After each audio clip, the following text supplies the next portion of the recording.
ત્રિનેત્રની શરૂઆત કરીએ તો લગ્નના સપના જોયા પણ મળ્યું શું? મોત. દરેક સ્ત્રીનું સપનું હોય કે તેના મનગમતા પુરુષ સાથે જીવન વિતાવે, લગ્નના બંધનમાં બંધાય, હર હંમેશ માટે તેની થઈ જાય, ખુશી ખુશી તેની સાથે વર્ષો વિતાવી દે. પણ જો એનો મનપસંદ પુરુષ આવું કરવા જ ન ઈચ્છતો હોય, લગ્ન તો દૂરની વાત, તે તેનો જીવ લેવા સુધીના પગલા ભરી નાખે.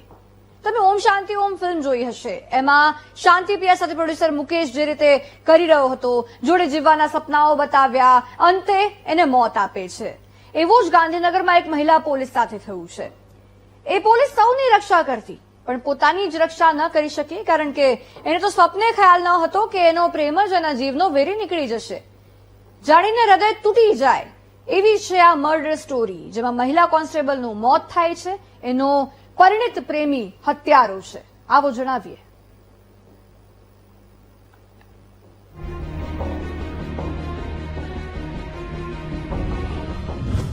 મહિલા કોન્સ્ટેબલની હત્યા, પ્રેમી જ નીકળ્યો વેરી, લગ્નના સપના સામે મળ્યું મોત.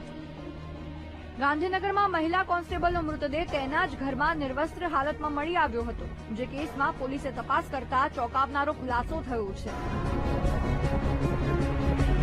પોલીસે આરોપી મોહન પારઘીની અમરેલીથી ધરપકડ કરીને પૂછપરછ કરતા એ સામે આવ્યું છે કે હત્યારો અને મૃતક પ્રેમી પંખીડા હતા અને કોલેજ સમયથી જ પ્રેમ સંબંધમાં હતા, પરંતુ એ પ્રેમનો આવ્યો કરુણ અંજામ. ગાંધીનગર પોલીસ 8 ઘંટામાં બેડ ઉકેલ કરવામાં આવેલ છે અને અમરેલી પોલીસની મદદથી આરોપીની અમરેલી શહેરમાંથી ધરપકડ કરવામાં આવેલ છે. આરોપીનું નામ મોહન પારઘી છે અને આ બંનેની વચ્ચે પ્રેમ સંબંધ હતા ઘણી લાંબા સમયથી. રિંકલબેન મોહનભાઈને શાદી માટે પ્રેશર કરતી હતી અને મોહનભાઈને શાદી નથી કરવાનું, એને લીધે એને ગળું દબાઈને એને મર્ડર કરવામાં આવેલ છે. રિંકલનું આજીવન મોહનની થઈને રહેવાનું હતું સપનું. પ્રેમિકાના લગ્નના દબાણથી ભાન ભૂલ્યો પ્રેમી. 15 વર્ષના પ્રેમની થઈ ગઈ હત્યા. 15 વર્ષ એકબીજાને પ્રેમ કર્યો હોય તો સ્વાભાવિક છે કે એવી ઈચ્છા થાય કે હવે પ્રેમને લગ્ન સંબંધમાં પરિવર્તિત કરી નાખવો જોઈએ.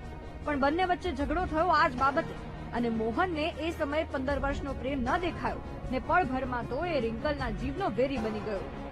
રિંકલની હત્યા કરીને તે અમરેલી ભાગી ગયો હતો, પરંતુ કહેવાય છે ને કે કોઈનું દિલ તોડો તો તમારો એ પાપ ઈશ્વર પણ સહન ન જ કરે.